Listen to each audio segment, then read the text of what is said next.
So this time I got a Sony auto reverse cassette deck.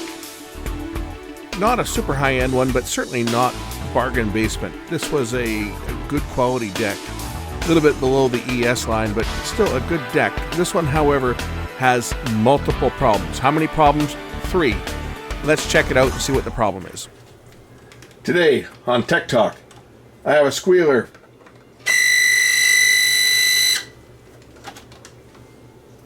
Houston, we have a problem.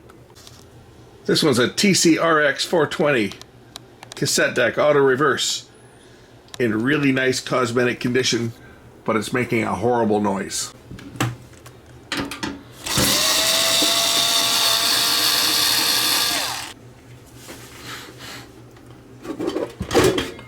Screws off the top cover and we're in like Flynn. As you can see, this unit is mostly air. There's not a lot in this one. Deck, board, power transformer.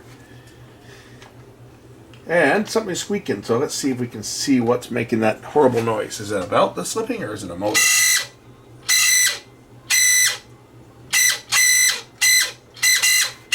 Well, it's kind of both.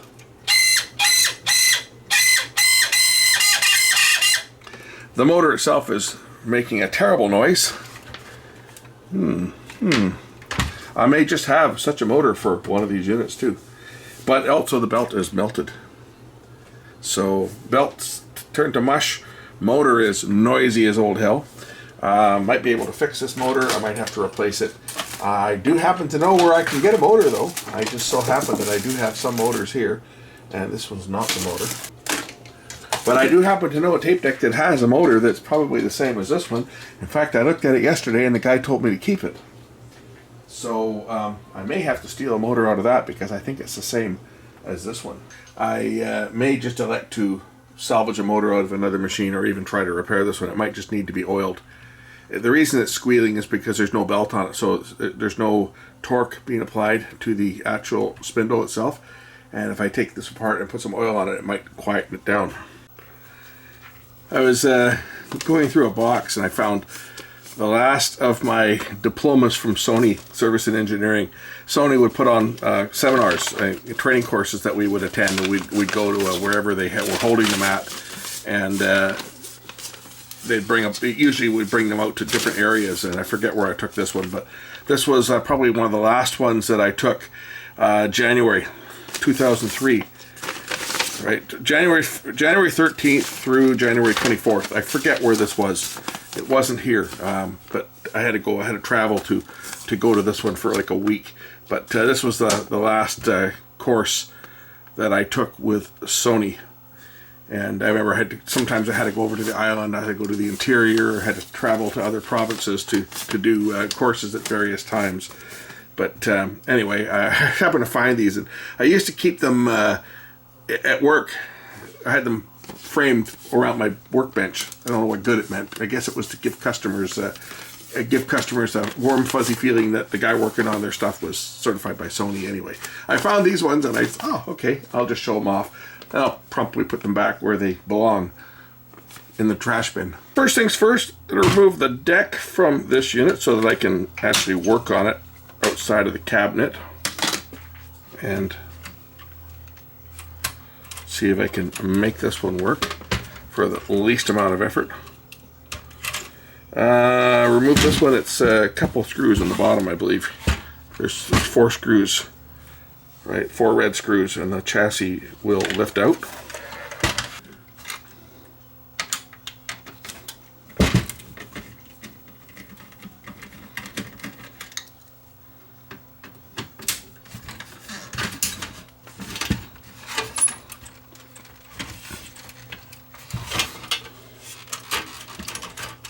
With the exception of that pesky ground wire in the way, I can work on the deck out of the rest of the box.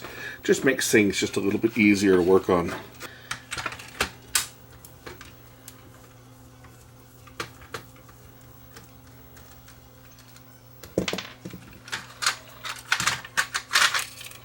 There we go. So now the deck is out. Oh, look. It had Phantom and Whitney in it at some point. someone lost a label off their tape. And I got the radio going in the back, and I'm listening to Kelly Latrimo. Anybody who is in the Lower Mainland will know his brother Fred, who passed away a few years ago. He was a big name in radio. Well, his brother is also a big name in radio, and he's working at the radio station I'm listening to right now. And man, he sure sounds like his brother. The voice is exactly the same, and his corny jokes are the same too. Okay, so this one comes apart. I got to remove a few things to get to this. I'm going to take this board out of the way. First of all, I'm going to remove both of these boards just to get them out of the way so I can get this plate apart. So this first board just lifts off.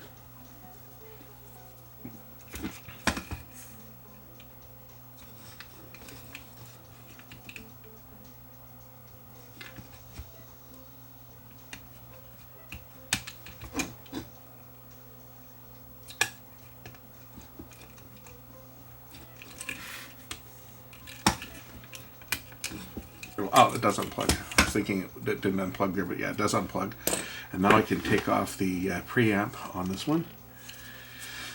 I'll unplug the head first. Got some long wires here we can undo.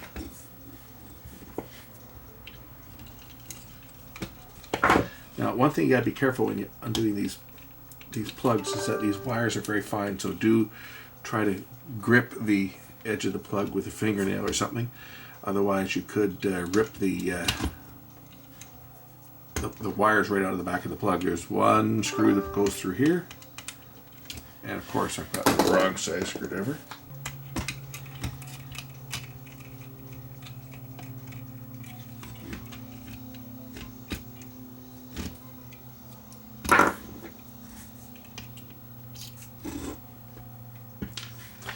And then there's a couple catches that have to be released. I think there's only the one screw on this one. Some of them have other additional screws, but I think this one's only got one. There's a catch up here, and then there's these two catches. I got to unplug this motor, the control motor, and now this will lift right off. Out of the way. Okay, that's the second board out of the way. Now there's a couple screws that hold or at least one or two screws. I guess there's two screws that hold this bracket in place. I have to remove the head wires, and this plastic, it gets really brittle, so you gotta be careful. So I'm just going to remove the wires that hold the head in place, and I can remove these other two screws. One of them will remove the one of them will hold the control motor, and then there's the main motor. And I think there's two belts on this one, and they probably are both shot.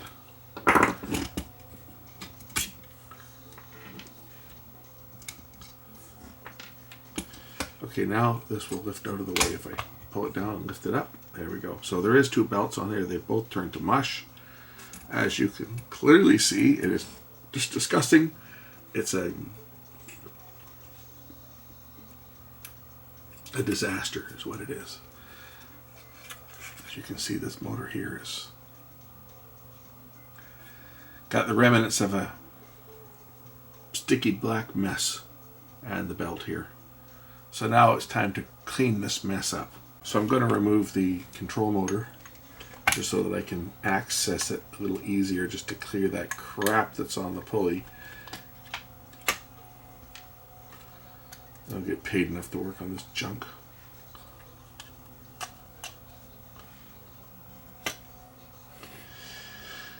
Okay, man, I hate it. I hate this stuff.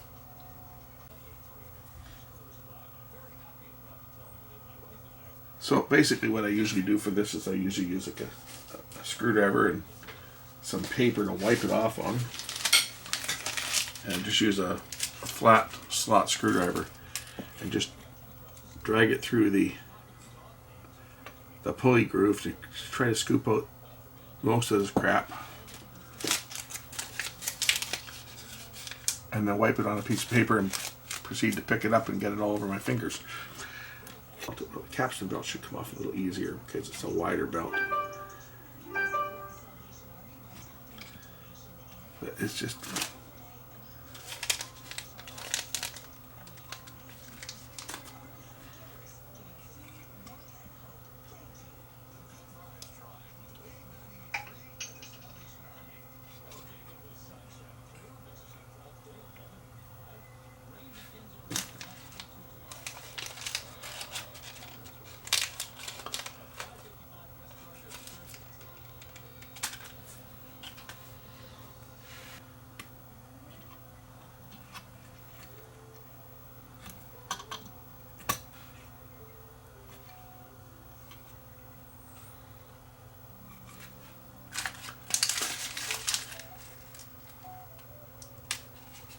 to deal with.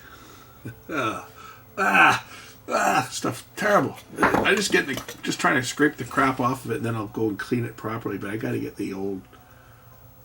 I don't even want to touch this because it's going to get all over my fingers, and this is terrible.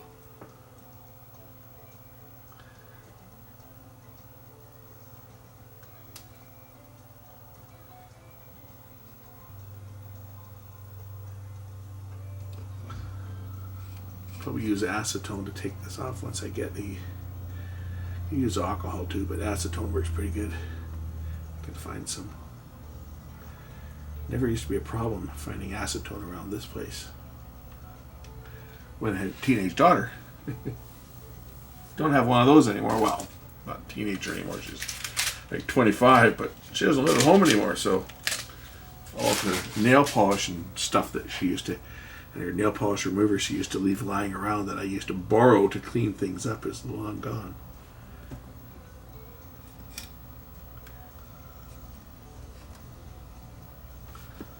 If you're wondering what I've got going in the background, I've got the radio going. It's just on FM. It's actually I'm listening on the internet because the signal is not that strong to where I am, but it's 98.3, the new station that they just launched in the summer. They play a pretty good variety of different types of music, so. And they don't play a lot of commercials, which is nice.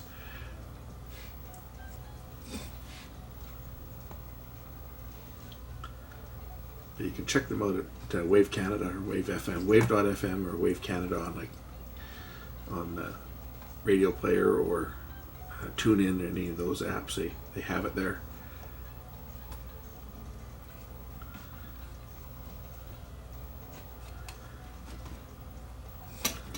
So they play a very wide variety of music, everything from jazz to Motown to the latest stuff. They play everything. Something a little more powerful. WD-40 works good too, by the way.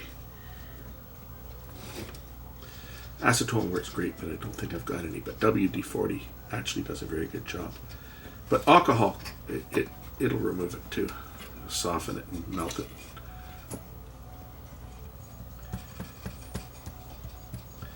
Yeah, I got that one pretty clean. Let's just do the remainder of this pulley on the motor here. Clean it up. I say this is the motor I'm going to have to check and see whether it's going to be quiet or whether I need to take it apart. I probably need to take this one apart and lubricate it or replace it. Bearing does not appear to be in bad shape, so it just may need to have some oil put into the bearings themselves. But we'll power it up on a power supply and just see how it runs. I'm going to try powering up this other motor. And we'll give it like 6 volts and see whether it squeaks. This motor is really noisy, so I'm going to pull the motor out and we'll take it apart and just see whether I can quieten this one down. Otherwise I'll have to look for a replacement. As I say, I've got a replacement for it. It's in another deck. I can just take it out of that one that I had yesterday and sacrifice that deck to fix this one if I can't make this motor quiet. But we'll try to make it quiet first. And these usually pop apart pretty easy. I got to undo a bit of solder on the back here that holds the back cover in place. We'll heat the solder iron up, remove that, and I should be able to pop this apart and get to the actual bearings and throw some lubricant on both the front and back. See if that'll quieten this one down. It's not sticking, so I think it's just the bearings are dry. Probably from sitting. And I doubt that it had ever been run making that noise, because if someone turned their tape deck on and it started screeching like that, they would shut it off pretty quick. So I don't think it's been running long enough that it's really done any serious damage, just that the bearings themselves are dry. So to open it up, I'm just going to bend the casing a bit away on the edges here so that I can pry the back open. And it should pop open fairly easy. I gotta be careful with the circuit board. I don't want to touch the circuit board and risk breaking it. Just like that. And then I can just heat this little ground terminal up here, and the back should pop off. like that. All right, now, as I say, I'm in like Flynn. If I push the motor through, I can remove the entire motor rotor assembly from the housing.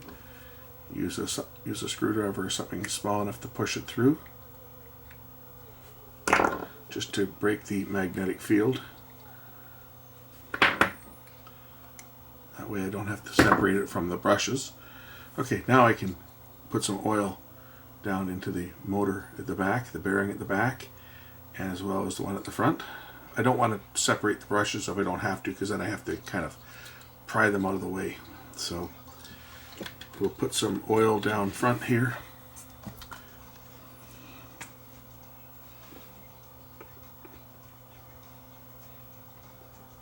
Put a bit of oil into that bearing.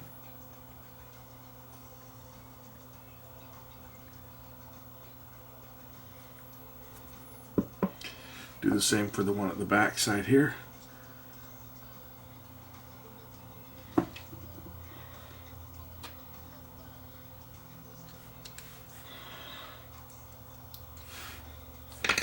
Okay, that should get oil down into the back.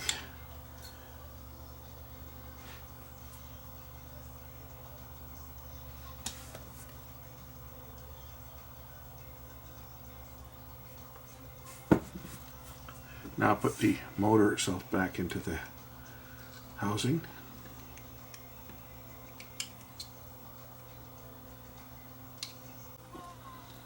Okay, once the motor is reassembled, we should be able to power it up without even putting it all the rest of the way together. And it should spin without screeching. Let's see, power on. And there it goes, nice and quiet now. No screeching. Okay, now the back cover goes on.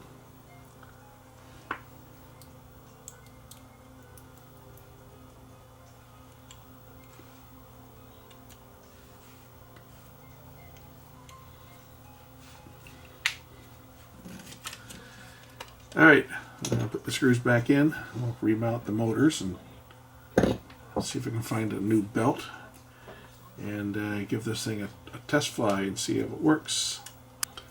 Okay, so that's in place. So we'll put this other little motor back in the way it came out.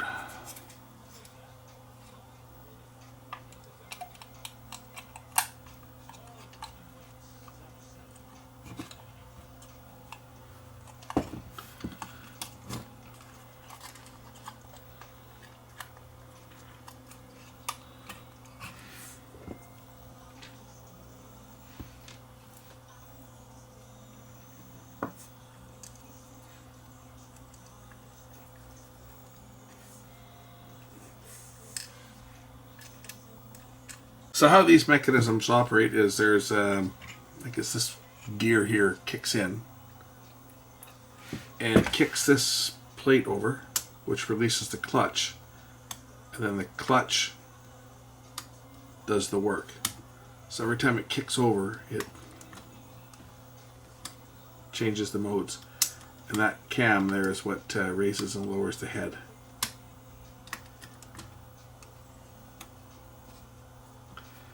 That's what works the mechanism on this one. And it's all done by the way that the drive motor turns with this gear here. It spins one way to do, and then spins the other way. This flips back and forth, you see. And that engages this little gear right here. You see this little gear down here. This is the one. So when the motor spins one direction, it clips the gear over like that, which operates the mechanism, and then it flips it over like that. So just the effect of this moving over. It's all done by this one little gear here that flips back and forth. So this motor normally turns one direction for supplying power to the take-up and supply spool, which spins this gear here, right inside, right down here. So depending on what way it's turning, if it's turning this way, right, it always turns this direction, clockwise. So it's turning clockwise, and it moves over and meshes with this gear here. It will turn the gear that way, and if it goes the other way, it moves this gear back and forth, as you'll see. Oh, can you see that? If I operate the mechanism. So depending on whether you're going to go to fast forward or rewind, and then depending on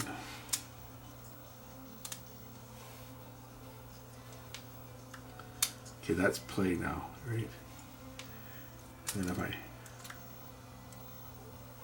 move it to neutral, that becomes fast forward. And then there's another position on here which moves the gear to rewind.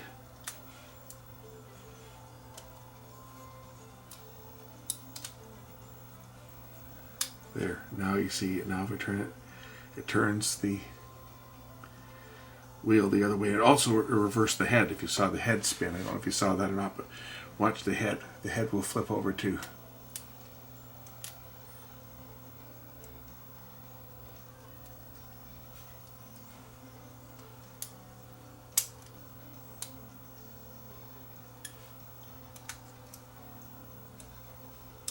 Then the head just flip back for forward.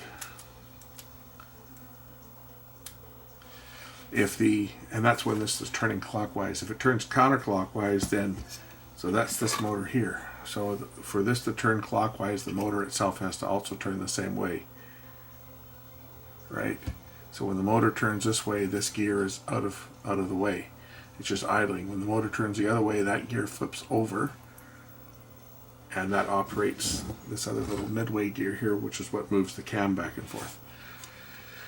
That's how these operate, two motors. So forward direction of the motor operates the take up and supply spool for forward, reverse, fast forward, and rewind, and then counterclockwise or left or backwards or whatever flips the mechanism into position and operates the clutch, or operates the gear drive system, the cam, I guess. Anyway, that's in a nutshell how these mechanisms kind of work, or supposed to work, when they're working properly. Anyway, now I got to find some belts. Now I know someone's going to ask me what size the belt is, and my answer to you is I don't know. I have no idea what the size of the belts are that this thing requires, or any tape deck, so don't ask me. Okay, I've got an assortment of belts, and I'm just trying different ones until I find one that will fit. And that's how I do it, because I don't have the books, I don't have the manual, I don't have the part numbers, and I don't know what size the belts are, because the original ones were shot. You can measure them if you want to get creative. You can measure the belts by fitting some dental floss around and threading it around and tying it off, and then pulling it tight and cutting it. And that's how you measure belts. But I don't know. One viewer who got a bit upset, he got a little bit angry with me. He posted me a message about, I forget what it was. It wasn't a comment. It wasn't like a Sony or Techniques, or it doesn't matter even if it was, because I don't know the answer. Right? I don't know what belt it uses. I don't know what belts any of them use, because I don't have a manual handy. But anyway, I got a guy that, what belt do I need for such and such a model? I don't know. And because I don't know, I'm not going to answer. If I know the answer to something, I'll tell you. But if I don't know the answer, then I'm not going to waste my time, because I get, on average, a whole bunch of questions about stuff. Every single day I get a whole bunch of questions about different things that I may or may not know. There, that goes in like that. Okay, we'll kind of stick that up there like that. I think that'll hold. So if I know the answer, I usually will generally tell you. But if I don't, I usually won't. Sometimes, a lot of times I won't even respond, because I just don't have time. I get so many messages that I just cannot respond to every single one. But I had one guy says, I donated to your channel to find out what size of belt I needed for such and such a model. I appreciate your response. Well, first of all, I don't have a manual for it. It wasn't even a North American model. It was a European model. So I've never heard of the brand before. I've never heard of the model before. I don't know what belts it uses. I know nothing about the unit. And the guy got really upset because I didn't give him a personalized response to his question. It's like, hello.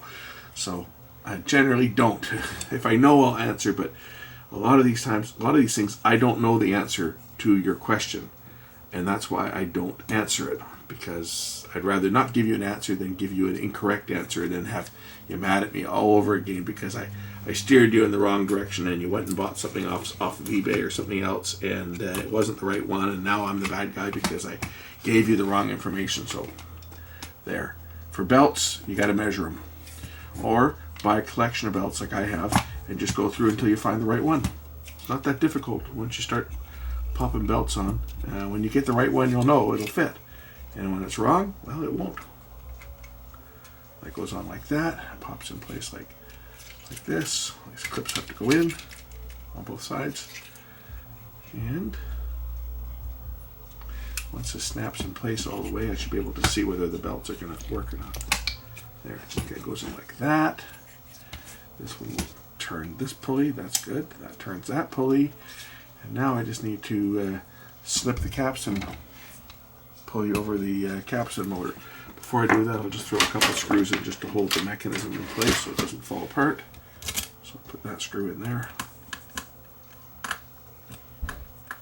I've seen situations where there's been a long screw and a short screw, and someone's put a long screw in where there was supposed to be a short screw, and then wonder why the control plate that lifts the head up and down, for example, is broken right off the back tabs. They'll push this right through.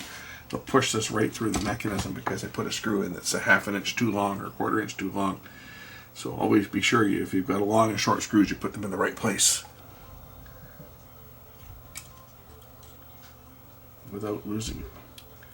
And hopefully it's the right one.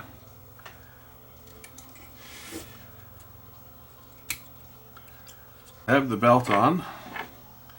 If I turn the motor, you can see it's turning the flywheels on both sides.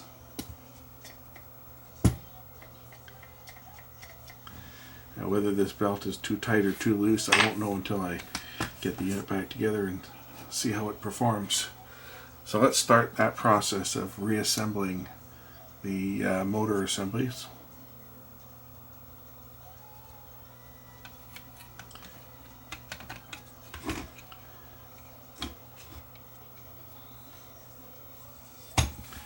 This one goes on like that. And there was a screw through the middle here that holds that one in place.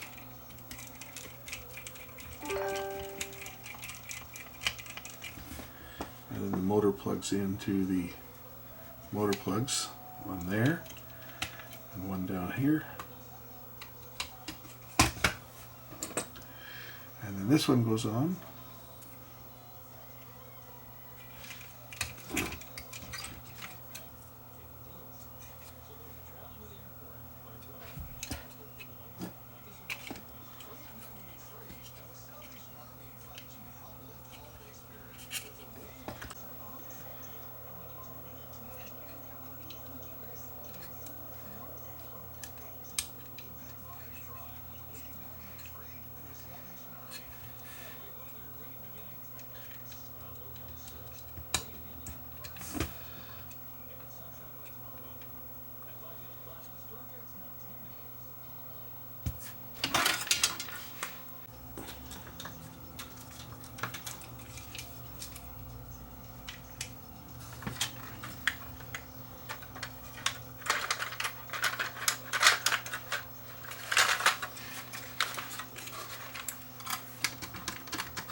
Pop the chassis back in, and fingers crossed the belts are going to be okay. Otherwise I'll be taking this apart again and changing them out for some different ones.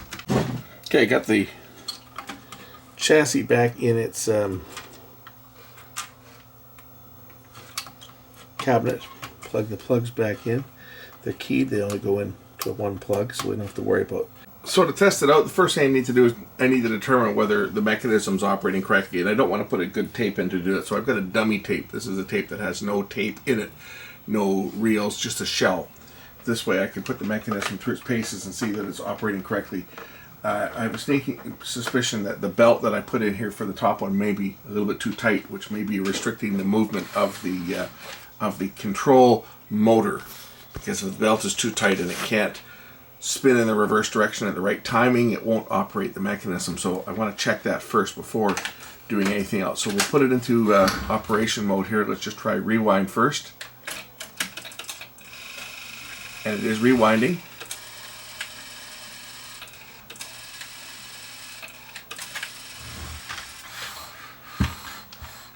is the mechanism doing?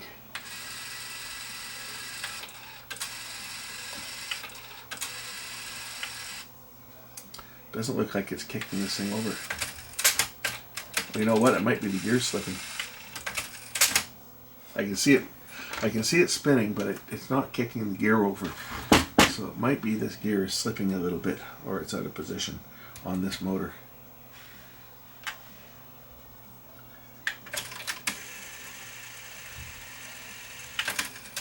That's working.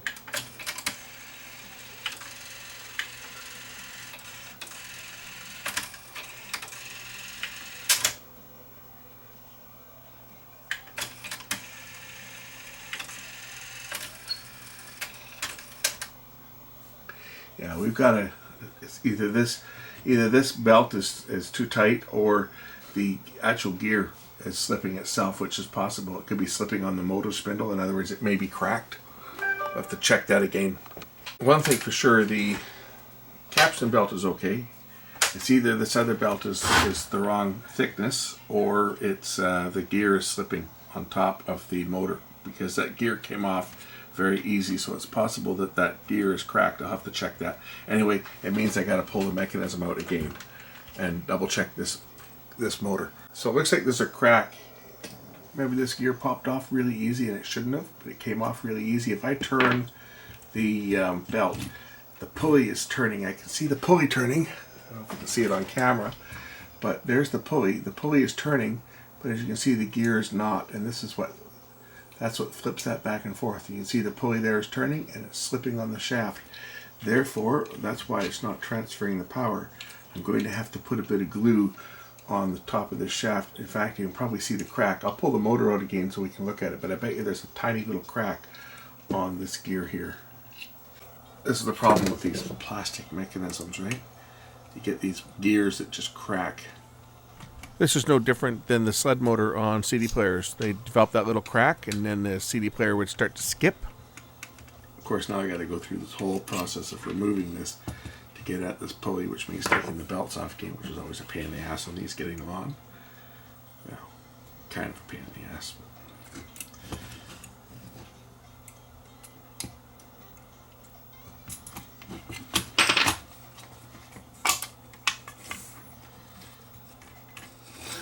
This is the gear I'm talking about right here. Oh yeah, you can see it. There's a crack right there. Why didn't I see that before? I guess just the way the light hit it. There's a crack in this gear right there. You can see it. Right there, there's a crack. So what's happening is when the motor's spinning, when it needs to generate torque to flip the mechanism over, it's slipping. Right there, you can see the crack in there. See?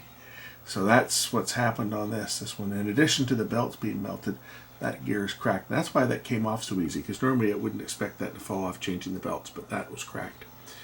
So we have to work on that. Maybe some crazy glue might hold that in place, at least to make this thing work, because there's not a snowball's chance in hell of getting a new gear.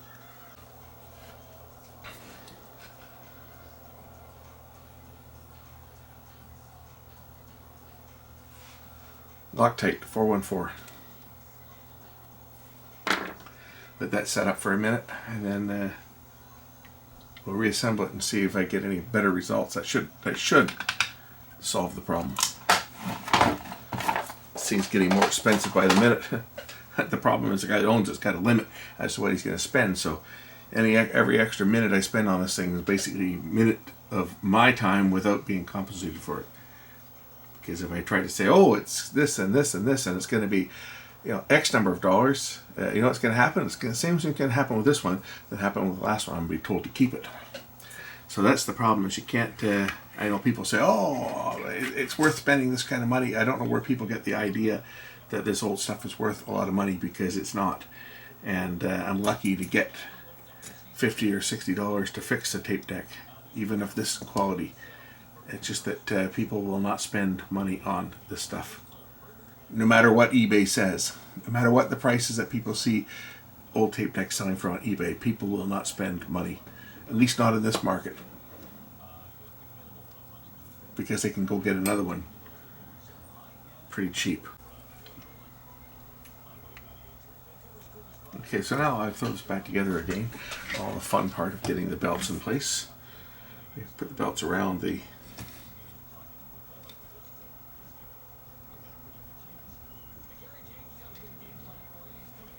hook it on there to hold it in place. And then same with this one. This one here, we're just going to kind of put this one around like that to hold that in place so that I can get the alignment on here. These go back together relatively simple. The hardest part is getting the belts threaded in place.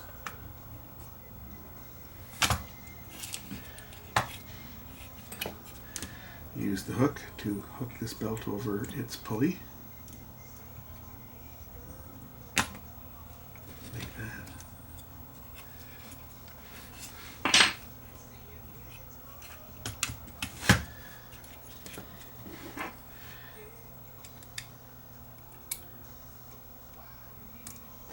Okay, that one's on, and then once I get the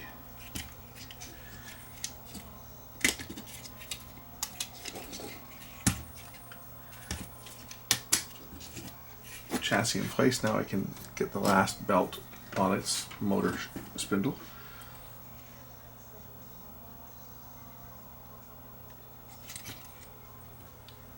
Like that.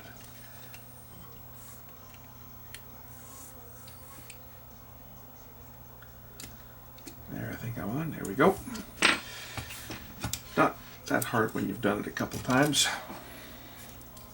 Hopefully you guys saw how I did that. And hopefully this will fix it this time. I don't want to have to take it apart a third time.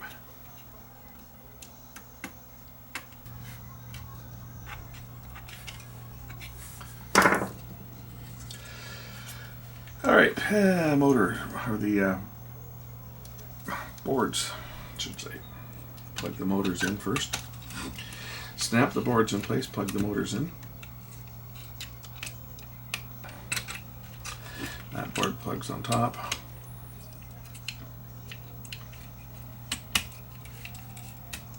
Okay, before putting in a tape, I can always put in this empty shell, just to see that the mechanism goes through the motions and does what it's supposed to. So fast forward, that seems to work.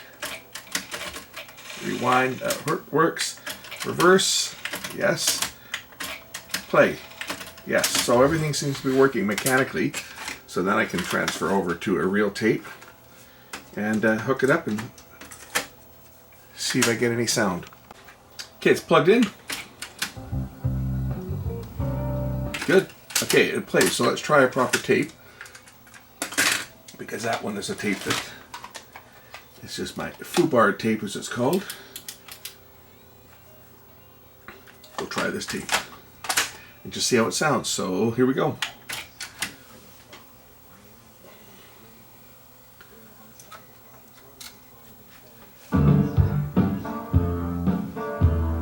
Doesn't sound very good yet. What we got on the up channel?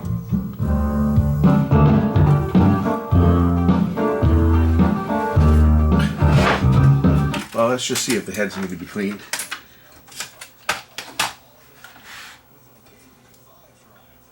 Oh, the head's got a fair bit of wear on it too, but let's just try cleaning the heads. I may have to tweak the azimuth on this. This head does appear to have a bit of wear, although, as I say, it's probably dirty as anything as well.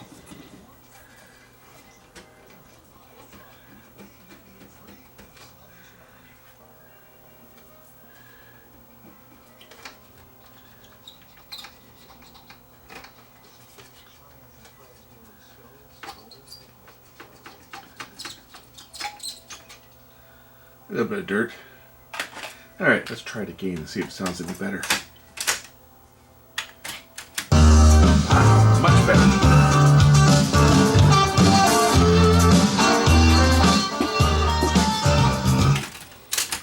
We'll check the speed, see how close it is. Speed-wise, not bad, a little bit off. Speed control is down here. There's a pot down here that you can adjust for speed.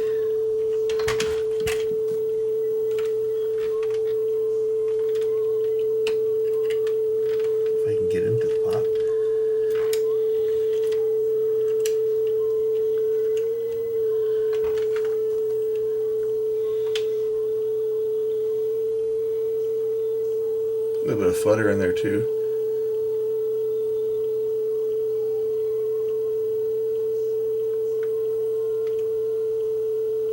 There we go.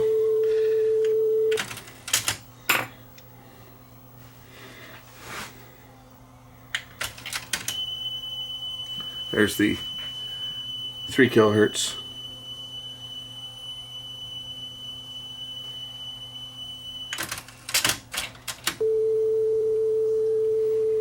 I mean, it's not great, but considering it's not even the right belt, that's a Amazon special on this.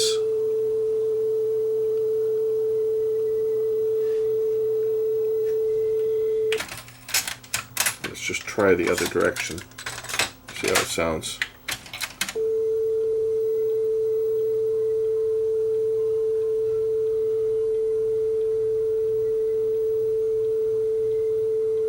Sounds better in the reverse than the forward.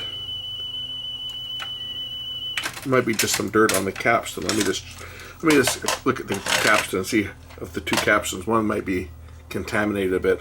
And yeah, the forward capstan is how do I do this? I hold the right button down. Here we go.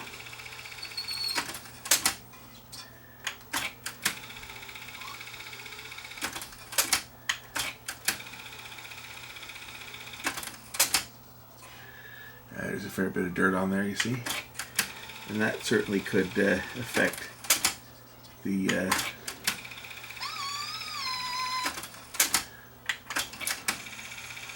in fact, both of the capstans and pinch rollers are pretty dirty.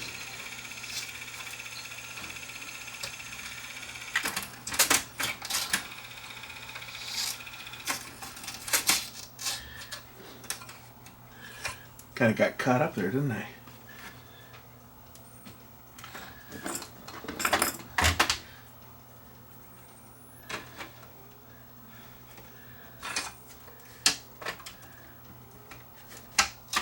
I remember when I was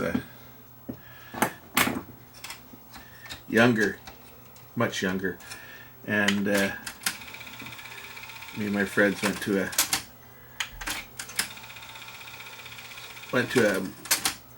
go-kart park, and you know, they had to say, if you had to the girls that wanted to go, they had to have their hair put up, and one of them couldn't seem to understand why.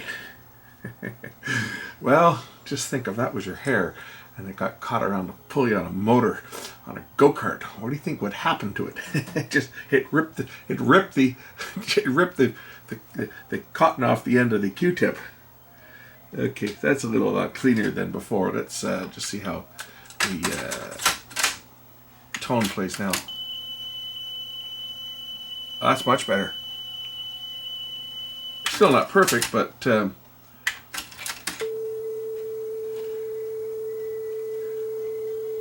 speed-wise, I'm pretty close.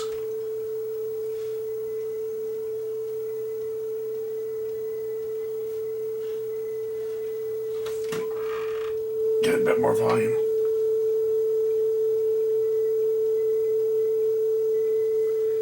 That, I think, is acceptable.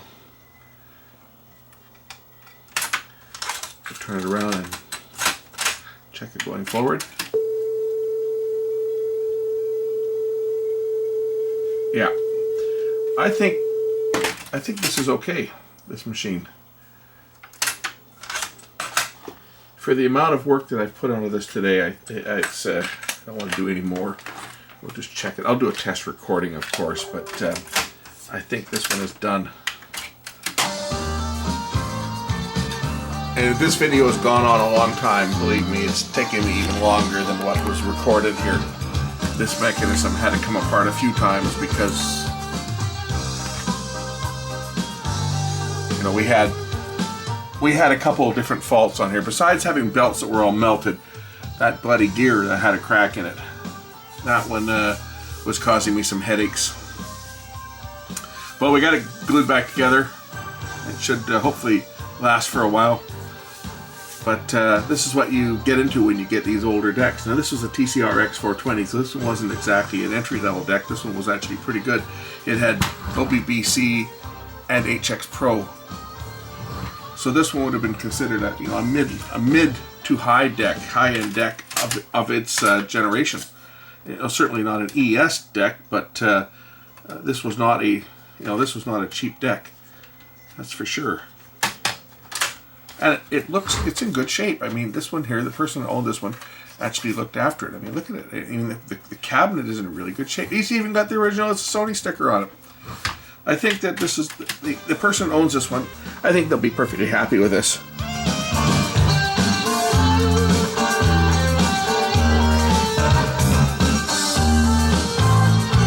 So let's just do a quick test recording so that I can get this one out of here. Let's put it on this tape here. And of course, rewind works, as does fast forward.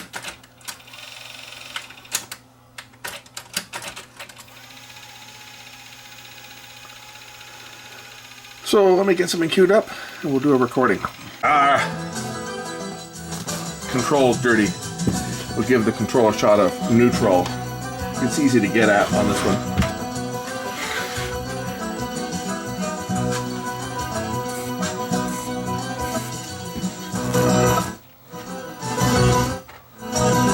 There we go.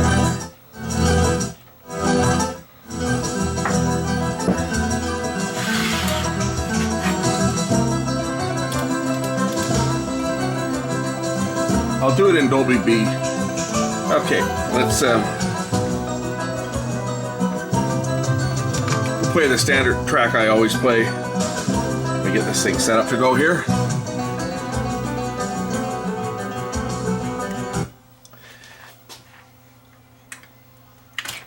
Okay, get this thing going. And then I will start track 66, which is one called Tasty Jazz. And it is Music Bakery. Trust me. It is Music Bakery. Whatever Shazam says it is, it's wrong. It is Music Bakery. Here we go.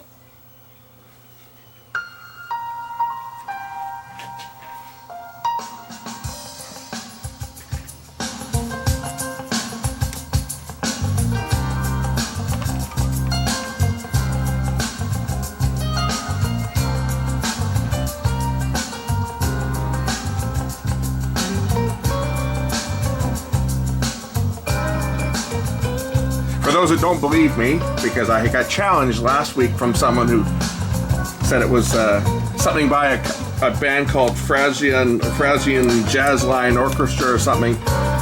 They were the first to start stealing Music Bakery's music about 10 years ago. In fact, every track that they had was right off of Music Bakery. Every single one. And I actually have a list of every track and what they tried to call it, because they were all reported to Music Bakery. So they're fully aware of Frasian Jazz Line Orchestra. I think that's what they're called. Music Bakery is fully aware of them stealing their material. The problem is they are in Europe and they're out of reach of American copyright laws. And because this is royalty free, Music Bakery is, from what I understand from the email I got back about 10 years ago, or 9 years ago, whenever all this crap started, it's not worth because they're not collecting royalties. Music Bakery does not collect royalties from their buyout music. How it works is production companies can license their music to use in productions, video productions, radio commercials, whatever, right? YouTube content creation, private videos for duplication, as long as they don't exceed X number of copies. I think it's 3,000 copies. Anyway, because you pay for a license once and you then basically own the rights to use that music in any of your productions going forward when you buy the music or when you license it. Because they're not collecting royalties every time it's played like they would on regular non-royalty free music where you have to fill out cue sheets and every time it's copied, every time it's played, basically there's a royalty collected. Well, because they don't collect the royalties on it, it's not worth their while to chase after these people that steal their music. The only time they get involved is when someone tries to, say, make a claim on YouTube and claim that it's theirs. Then they get involved and notify YouTube that it is not. But other than that, usually they don't even do that. It's up to someone like myself using their content. When I discover that someone has made a claim against a piece of music that I've used, such as this one, which this one used to get nailed all the time, but it's not now. I then file a dispute and I send a copy of my paperwork, my license, and the company that's making the claim immediately releases it because they know that whoever's made the claim is committing fraud, and they release it. It's never been upheld.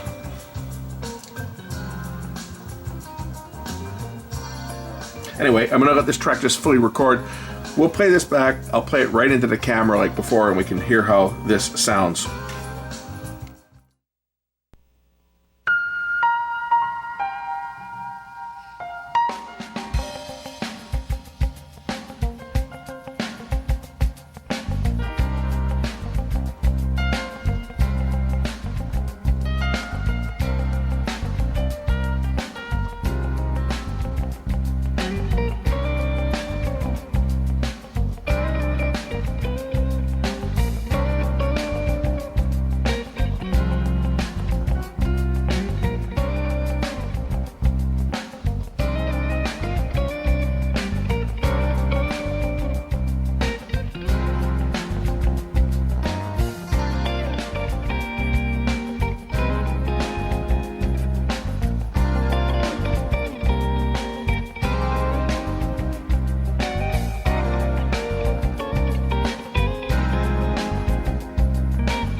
All right, that does it for this one. Thanks for watching.